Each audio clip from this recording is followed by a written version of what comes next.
I'm not homeless. I have a home. I just don't own it. But it's mine, and I work to keep it. Every city has its fair share of abandoned buildings to squat in. But usually, you got to deal with either cops or terrible neighbours. The Andale high-rise has neither. Police stay away. So do the locals. As a stranger from out of town, I stumbled across the place on my first night in the city and thought it a little strange that a 28-storey tower block had been left to rot. Every window black. Every light in the courtyard smashed.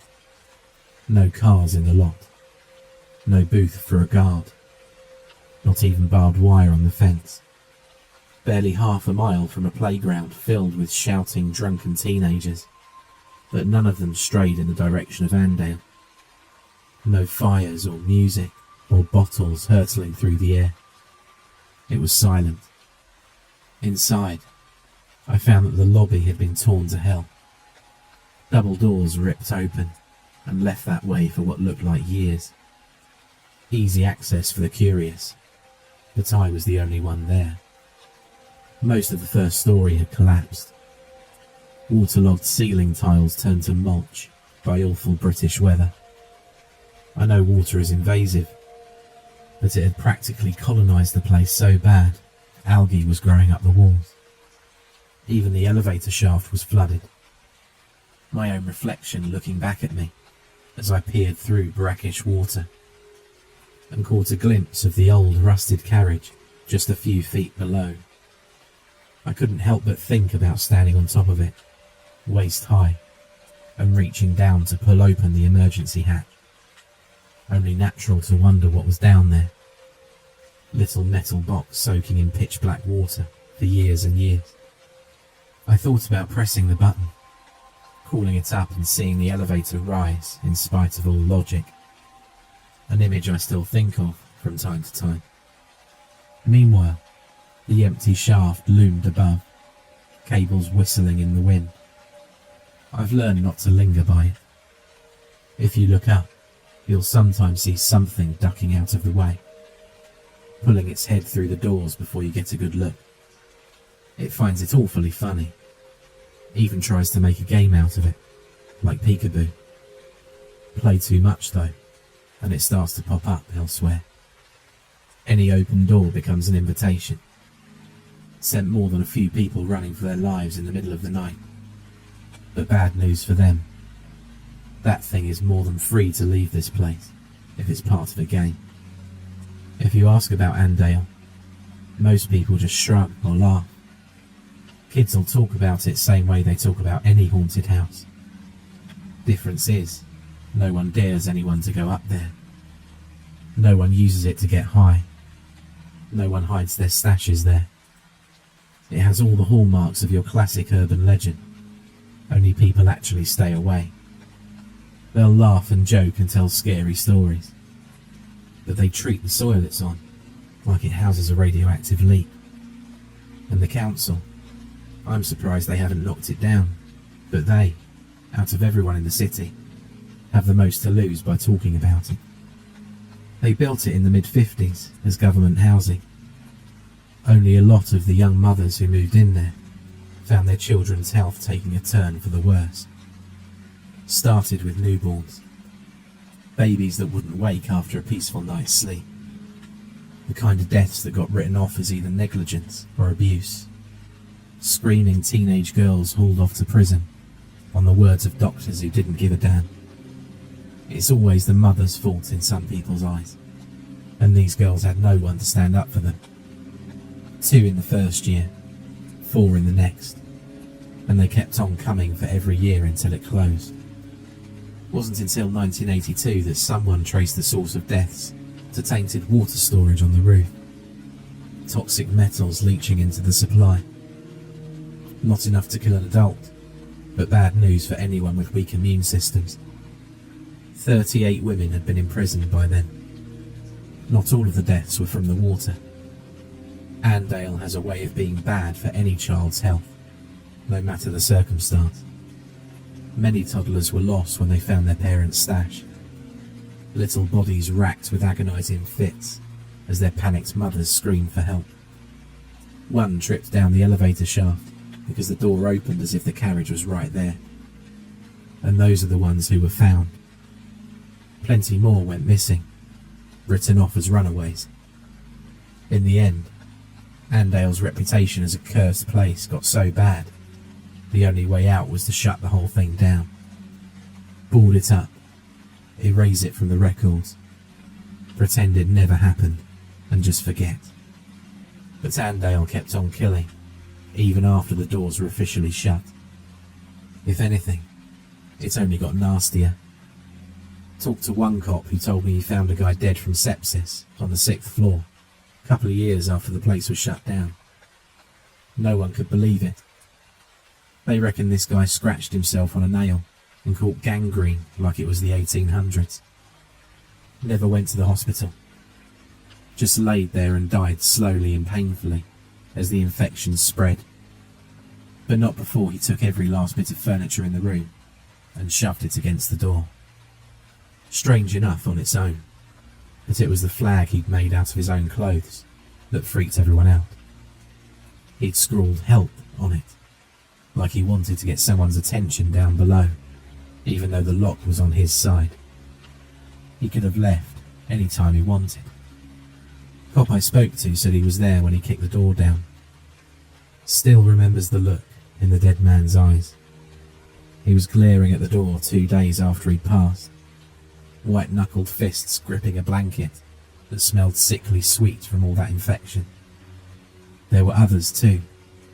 Lots of people falling, many of them without a good reason. Got so bad they bricked the roof door, but by the time I arrived, someone had cleared it all away with a sledgehammer.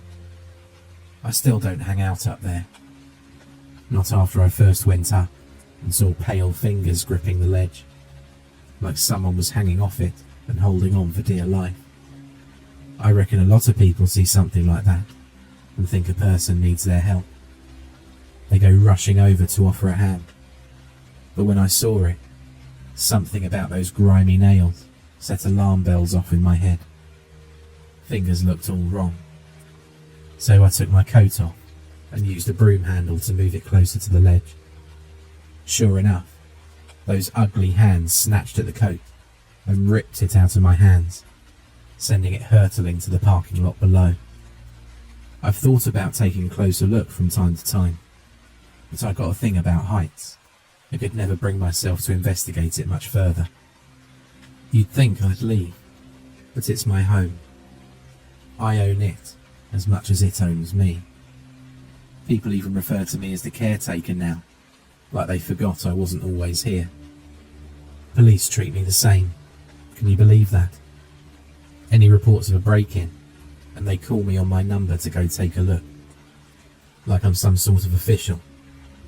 Only other guy who was here as long as me was the philosopher. I don't know his name. I just call him that because of the books he left behind. He came here back when the block was still just a place to live, and he stuck around for a few years after its closure. Lots of notebooks in his flat. Thousands of pages, talking about child sacrifice made to gods who don't like being named, along with pictures of strange things frozen in ice, and medical photos that look fake. At first I thought he came to document the curse. He has dozens of books just recording all the strange things he saw, like birds with too many wings, or milk that turned to clotted blood in the bottle. But after going through everything he owned, I found letters to a wife who died in childbirth. He kept her death certificate way at the back of an old-looking box, filled with the letters he'd kept writing her long after the date. Another box, just a row over, had the letters she'd written back. Awful things scrawled on random scraps, blood for ink. He dated them himself, and sometimes wrote notes about how they came to him. Delivered by a rat that was cannibalized in front of me. Pulled by my dentist from a cavity in my mouth. Written in the web of a spider with 13 legs. Anyway, he gives away the real reason he moved to Andale in one of the letters. Says that Andale was the key to helping her, that he was weeks away from figuring out how to open the door. Told his wife he'd bring her back. Told her he knew how. I've never figured out where he went next, or what happened to him, but his apartment was locked when I found it, and likely would have stayed that way if the key hadn't turned up in my inside pocket on the first morning. Now, I live in his old place. It's safe in there. He's written things on the wall that keep everything well behaved. Symbols I don't understand, but which are easy to trace, so that's what I do. I go over them every couple of months, and so far, they've kept me safe and sane. Because you do need protection in Andale. I don't know when in its history the curse went from something mundane to something very real and very dark. It wasn't all just bad luck or poverty. Not by the end, and certainly not anymore. You can't just go strolling around Andale, certainly not at night. It's dangerous. For one thing, it attracts a constant rotation of the deeply unwell, who are likely to attack on sight, if you're lucky. They usually turn up dead in the halls come morning, although sometimes it's just bits of them that I come across. Strips of skin floating on the brackish water that floods the basement stairwell, or bloodied fingernails embedded in the ceiling plaster. Weirdest one was a single tooth in a light bulb, bloody gum still attached to the root, the glass all around somehow intact. Many of them come here with business, something a little like the philosophers. Rituals, bargains, things like that. It's not a good idea to interrupt them, or to give them the slightest hint you might be a problem. Every night I lock my door and wait for Andale's business to finish, and come morning I do a sweep, floor by floor, and clean up whatever's left of the tower block's strange pilgrims. Most of the rituals don't look real to me. In fact, I reckon a lot of people who come here just end up as victims of something or someone else. There are a lot of reasons to stay out of Andale at night, and most of its visitors strike me as a little naive. Most of what I see looks like it got stolen from a bad death metal album. I once found a book called Satanism and Witchcraft in the 21st Century. It's hard to imagine that the secret inner workings of the universe can be found in something with an ISBN number and 3,000 reviews. Of course, not all attempts at exploiting Andale's energy are so hackneyed. I had one guy turn up at my door and pay me $3,000 in cash, just to show him the darkest corner in the building. I wasn't sure what he meant at first. Thought he meant light and shadow. Sort of, he replied when I explained this to him. Darkness like that can be part of it, but I'm looking for a corner. Has to be a right angle or more acute. Ideally more acute. You understand that term, right? He seemed arrogant, and that last sentence confirmed as much. Good-looking guy in his late 20s. Nice suit. Looked like the stereotypical banker. Acted like one too. Plenty of places like that, I said. Lots of funny rooms in Andale. People trying to make the most of limited space. Sometimes the walls meet at tight angles, sure, but I don't know what you mean about dark. There's the basement. It's flooded. Can't think of anywhere darker than that. He bit his lip and hesitated for a second or two, as if he was actually contemplating it. Not a bad suggestion, actually, but no, too difficult to read.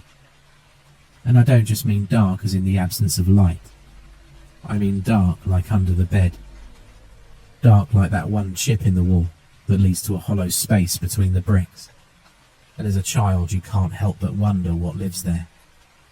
Somewhere that just inexplicably feels like it's not got as much of God's attention on it as everywhere else. I thought about this for a second. His words were vague, but damn if I didn't know what he meant. A corner? I asked.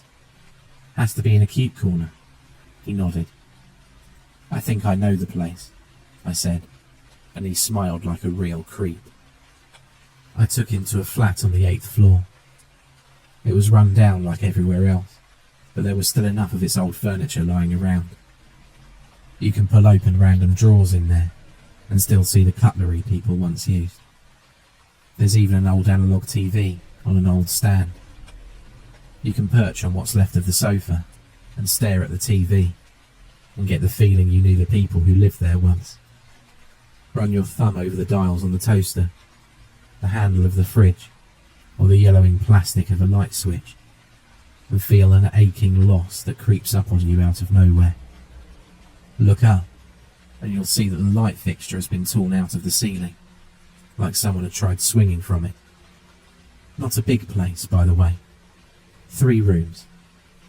A bedroom with a double bed all rumpled up, a living room / kitchen, and a tiny little spare room that looked like it once would have been used for storage, or a washing machine maybe, if you were single and childless. A slither of space, a triangle carved out of whatever room was left over when other more important walls had been put up. That sofa I mentioned, the TV, they were all placed so whoever was sat down could always keep an eye on that room and its contents. You see, they'd put a cot inside, and it's still there, blue-bottle flies circling overhead. You can't see inside the cot, not unless you went in and actually pulled the blankets out, and it's been decades and no one has managed it yet. It's dark behind those old blankets, a heavy shadow that dissuades a closer look, like there's something in there no one needs to see, and it's spent a long time sat there, eating what little light there was. Even with a window in that room, daylight doesn't really filter down. Perfect, the businessman said when he saw it. He gazed around the flat one detail at a time, his head pausing for a moment, and a smile creeping across his face as he laid his eyes on the broken light fixture. And the cot, the sight of it, the flies that still circled above faded Winnie the Pooh blankets. It made the breath catch in his throat. "Oh, this is good," he told me. "Dark, like under the bed. You've earned that money. I could have had a dozen men sweep this place, and they wouldn't have understood the brief as well as you have." "Thank you," I replied, even if that wasn't really how I felt. Quietly, the man sat down and began to unpack his leather satchel. No pentagrams to be found, although he did unpack 7 strange-looking candles. He caught me looking at them and smiled. "Homemade," he said, "each one shaped by my hands. I'm not a good artist, but it's the effort that counts. Took forever to rend the wax. Of course, that was the easy part. The hard part was getting the fat to make it. Did you know there can be a surprisingly high level of security around a hospital's medical waste department?" "I didn't," I replied, as he took out some flimsy bits of wood and a few small nails. He oh so carefully began to nail the splinters of wood together into what looked like random shapes. "Oh well," he sighed after a few quiet moments, his fingers nimbly gripping the tiny hammer as he tapped away. Already he'd put together at least 6 of the strange little wooden polygons, and with each new one I felt a strange sensation. "Would you like to stay and watch?" he asked. "Absolutely not," I answered. He stopped tapping and smiled once more. "Oh, you're clever," he said. "That's the correct answer, by the way. And if I'm to respect it, I should inform you that now is the safest time to leave." I made my way to the exit, just as he lit the first candles, but not before I looked towards the cot one last time.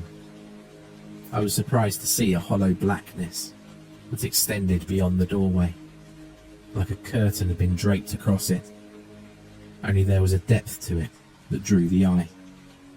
The businessman paid it no attention, but after a few more seconds he eventually looked up at me, expectantly. "Can I ask what it is you want?" I said. Everyone who comes here, I don't get the sense it ever works out for them. I'm looking for a new kind of afterlife, he replied. Do you need one? We all need one, he said with a wry smile. But only those of us willing to take a few risks will get a better deal. Everyone else, he grimaced. It's worth the bother. But look who I'm speaking to. He looked to the darkness that envelops the doorway. Shapes could be seen floating past. You should leave now, he said. I pulled the door shut, and noticing that the sun was rapidly setting, ran to my apartment, where I knew the walls would keep me safe. When I returned the next day, the man's satchel was still where I'd seen it last, propped up against one of the arms of the sofa. The candles had burned down to the very end of the wicks, and left a lingering smell that's still there all these years later. And of the man himself, well, in the room with the cot, which still had blue bottle flies orbiting overhead, there's now a shadow burned into the wall. It's blurry and diffused, but vaguely recognisable as a man on his knees, his head pressed to the floor in a gesture of supplication. I've known it to occasionally move, to turn its head and look towards me, at which point my temples throb, my ears pop, and a darkness begins to encroach upon the edges of my vision. I never exactly considered that flat to be luxurious before, but now I avoid it like the plague. Still, it could be worse. Not every ritual ends so cleanly, and at times I've had to personally intervene, something I hate so bitterly. If people want to go poking around in the universe's undercarriage, that's their business. It's one thing if I've got to sweep what's left of them up afterwards, but at least that's a one and done job. Sometimes it isn't so clean. One guy turned up and told me he'd be a new resident, my neighbour, and we get to know each other. A bumbling old man with an upper-class accent and the look of a professor who was down on his luck.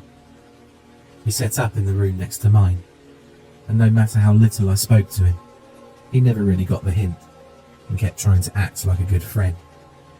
A few times I did initiate conversation. It was to tell him the place he'd chosen didn't have much in the way of protection. He pointed to some funny little rashes and told me they were his protection. Over the next few weeks, I'd bump into him from time to time, always on his hands and knees, scraping some dank corner or mouldy pile of bumpy growths. He collected fungi, told me on the first day, and I'd often see him wiping his samples onto petri dishes that he whispered quiet words to whenever he thought I wasn't around. I don't think he was sane, but he probably wasn't completely balmy, because he lived long enough to get a sense of Andale, and only came out in the day. Meanwhile, his apartment filled up with a growing collection of chittering terrariums and pickle jars, their specimens hidden by murky fluids. All over, he planted and cultivated strange mushrooms and moulds, encouraged them to soak up the darkness of Andale, and set them to grow in the rife conditions he'd cultivated. Towards the end, his living room had mushrooms growing out of the walls, plaster crumbling beneath microbial armies until there was only concrete and rebar, and even then mould continued to grow and thrive. A few times I peered in and found him feeding meat to the frilly growths that exploded out of the old furniture. During this time, the symbols on our shared wall would often grow hot, and I found myself having to replace them on a nearly daily basis as he tinkered away on the other side. I asked him once or twice to tone it down. "This is important work," he growled, an unseen darkness creeping into his voice. "I'm not some dirty crackhead trying to summon the Baphomet. I'm not looking to get high. This is science, progress. That is what I'm working towards." "Well, your progress is trying to eat its way into my flat. Can you ask it to stop?" He stopped, froze in mid-gesture like I'd said something either profoundly stupid or insightful, or likely a bit of both. He looked at the rashes on his arms that had by now started to sprout some of their own strange fruit. When he finally spoke again, it was sly, like a lecherous old man prepositioning a nurse. "This fungi," he said. "They had samples of it in the university for 30 years. Can you imagine? They never even realised what they had until I found it and unlocked its potential. Now I've finally found the source, and I can do things no one else thought possible. This entire time, my thesis had depended on the idea that the fungus has a capacity for information processing way beyond anything we've considered before. And your idea is a good one, you know? Asking it might just be an option." He scuttled off without another word, and for the next few days he set about the building like a furious little honeybee in spring, poking and prodding, setting up trap after trap, and cleaning them vigorously of any rats or mice he caught. When I did my morning sweeps, I'd find him hovering over Andale's latest victims, scraping what was left of them into transparent bags for his own purposes. "Don't mind me," he'd mutter. "It's worthless to you, but these poor souls could help me achieve great things." This persisted for another month. He no longer scraped mould or mushrooms off old apartments. He became interested only in meat, and by the time it came to an end, I can say confidently that I've never smelled anything worse than the prickly, musty odour that wafted out from under his locked door.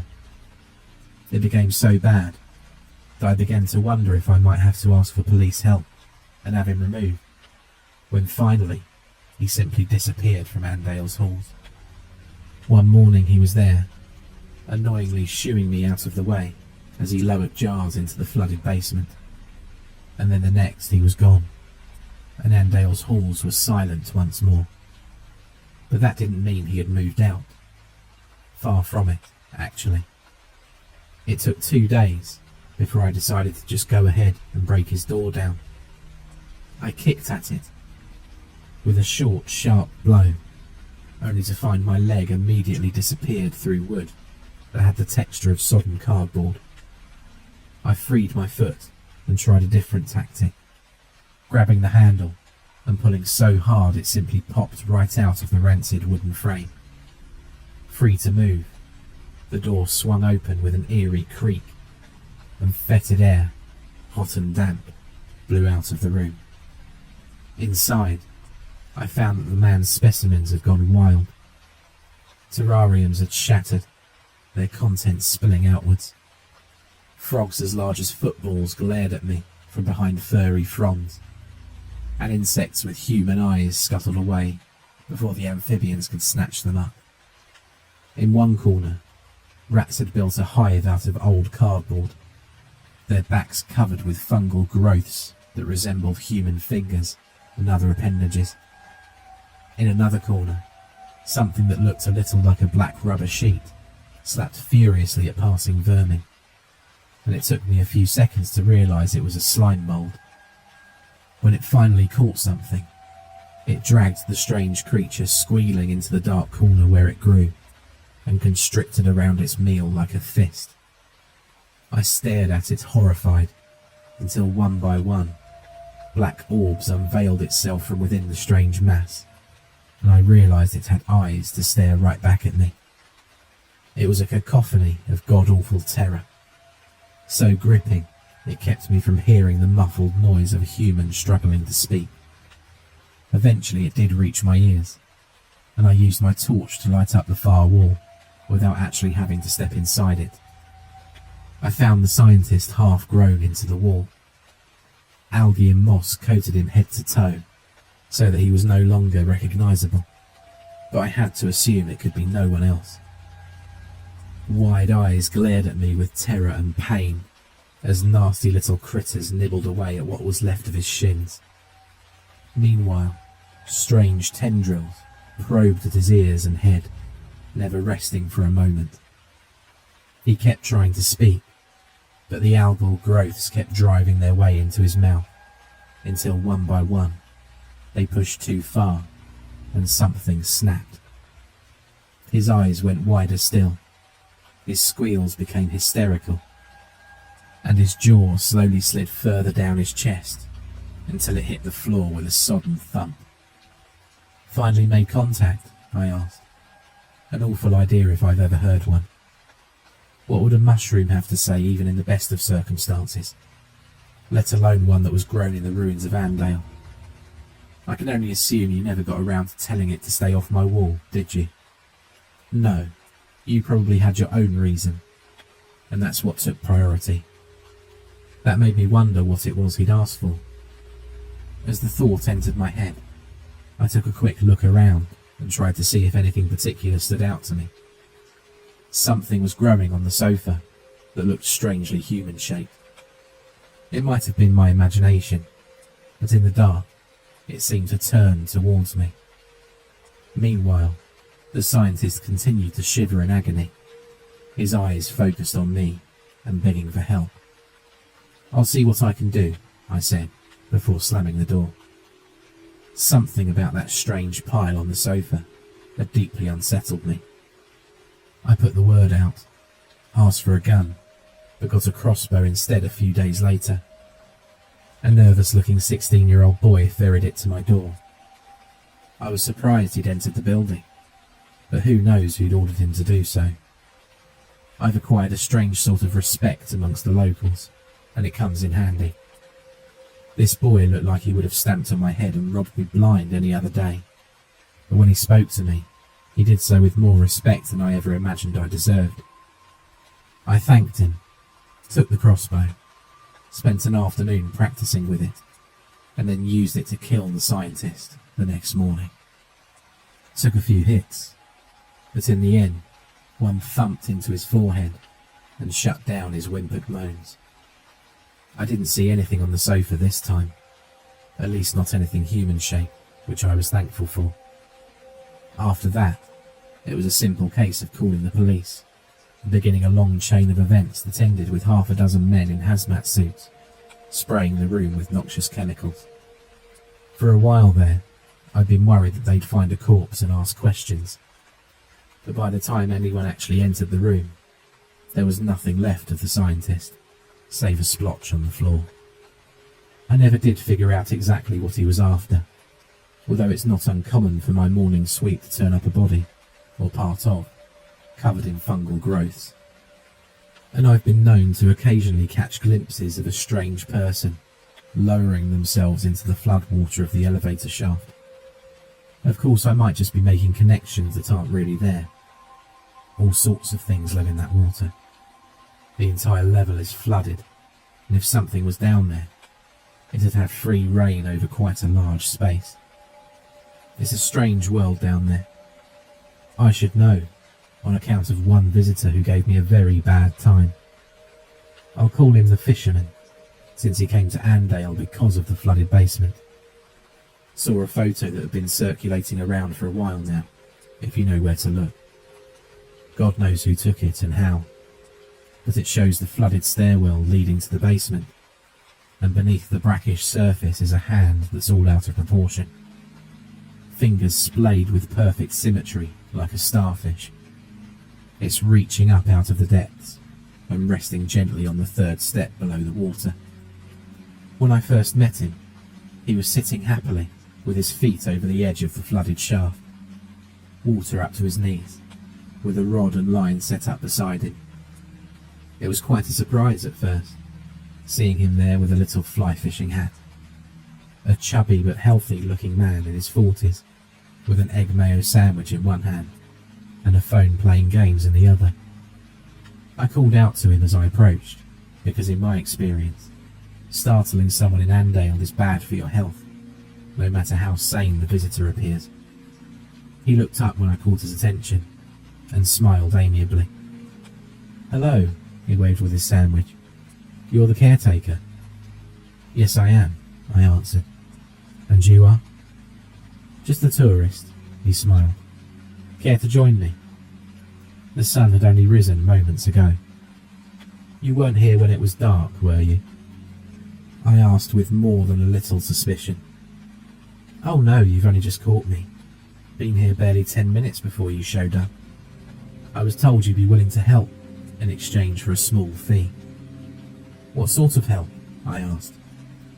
Oh, just give me a nudge if any of the lines start moving, he said, while pointing to a rod he'd set up beside the basement stairs. The door was propped open, and the line led down into the darkness below, water gently lapping just out of sight.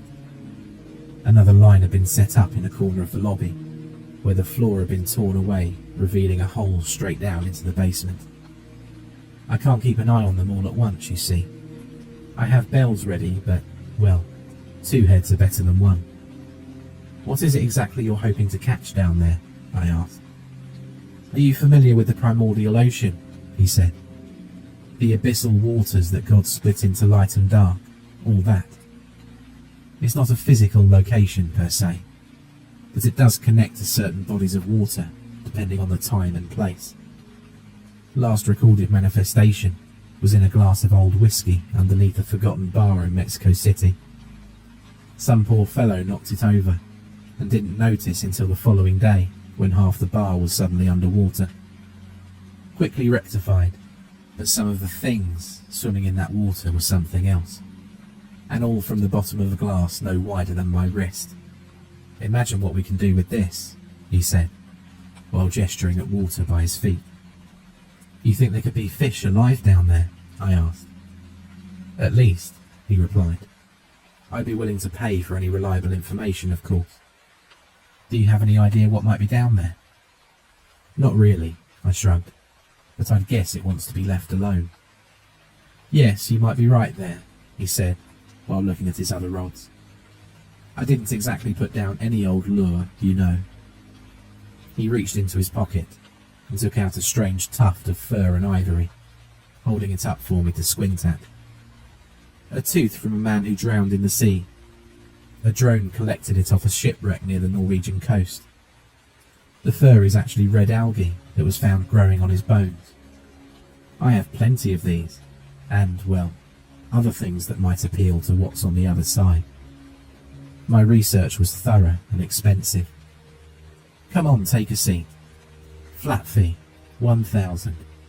Just sit here until the sun starts to set. I just have to sit, I asked, and let me know if you hear or see anything. I groaned and sat beside him, folding my legs instead of letting them dangle in the water below. Despite my reticence, we stayed like that for several hours. He'd brought lots of food, good homemade stuff, along with plenty of cold beer. We sat there and spoke very little, but we did eat and drink a tremendous amount. Not the kind of thing I do normally, but I was being paid to be there, and I didn't really have anywhere else to be. It was, all in told, a very pleasant afternoon, until I fell asleep. When I awoke, it was with a terrible gasp. My chest was tight, like something had been sitting on it, and judging from the terrible giggling and scampering feet I heard running off into the darkness, it might not have been just a feeling. Already panic was setting in, as my eyes darted to the open doors and saw that the moon was out and had been for hours. I fumbled for my torch, and turning it on saw there was no sign of the fisherman. All his stuff had been left behind, yet all that remained of him was his hat that still floated on the water. Even as I watched, a smooth, glistening shape curled beneath the water and plucked it off the surface. I recoiled and crawled away from it as fast as I could. This was bad. I knew deep in my heart I'd never been as at risk as I was in that moment. The open doors that led outside were tempting, but just beside them were the stairs that led downwards, and I swore I could hear something approaching. I couldn't help but picture the fungal man I'd seen in the scientist's flat. Then again, that basement was huge, and who knows what lay down there. I decided to go for the stairs. The entire time my heart was in my chest. I'd never been caught outside my room at night, not since my first night when I'd slept in the lobby with my coat pulled over me. You don't get lucky twice, not with Andale, so I knew I had to be careful. I had to be quiet. My only hope was to go unnoticed.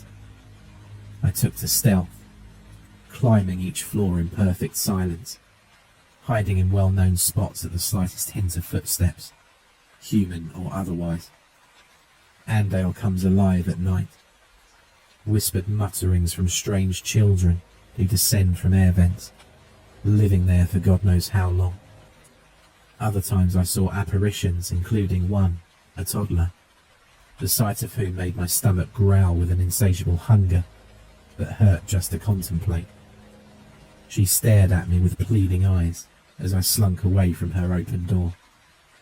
I might have been tempted to help her, were it not for the sight of the moon peering through her translucent image. And yet, despite all this, I somehow made it to the 14th floor alive. Only it was there right at the final hurdle, so close to safety, that I came across something out of my worst nightmare. A woman stood outside my apartment door, silent, pale, dirt-covered fingernails. It was all too often I'd open my door and find muddy impressions on the floor made by a woman's bare feet. Now I knew who left them every night. I couldn't see her face from where I hid, but something about her seemed profoundly familiar. When she finally turned towards me, I remembered. I recognized her, even though most of her face was missing. It was the philosopher's wife. He had succeeded, it seemed, but I couldn't imagine at what god-awful price, because the woman who stared at me had clearly weathered some years in the grave. It was only the poor lighting and her long hair that covered up just how bad a state she was in. A lipless grin stared back at me below sunken cheekbones and hollow eye sockets. And yet, I could tell that in another life she had been beautiful, which only made the sight all the more gut-wrenching. "My darling," she whispered, and there was something about her voice that I found hard to stay sane in the face of. I don't know why. Over a decade in that place, and I'd borne witness to living nightmares. But it was this walking corpse that pushed me to my limits. The inescapable feeling of loss weighed me down, and without realizing it, I found myself taking steps towards her, even as my knees buckled. By the time I reached her, I was crawling until I could clutch her grimy, icy leg, and that was the last thing I remember before I woke up in my bed the following morning. Everything seemed normal, so completely mundane that I could have written the whole thing off as a bad nightmare. But there were footprints leading from my bed to the door, and later on, I found the fisherman's things much as he left them, although when I finally reeled his lines in, I found the lures gone, and replaced with bits and pieces of the man who'd first set them up. I threw it all into the water below, and decided it would be best to forget him. Every now and again, of course, I can't help but check my peephole at night. I never did before that, but now I do. I see her every single time. She looks sad. Hurts me to think of her out there.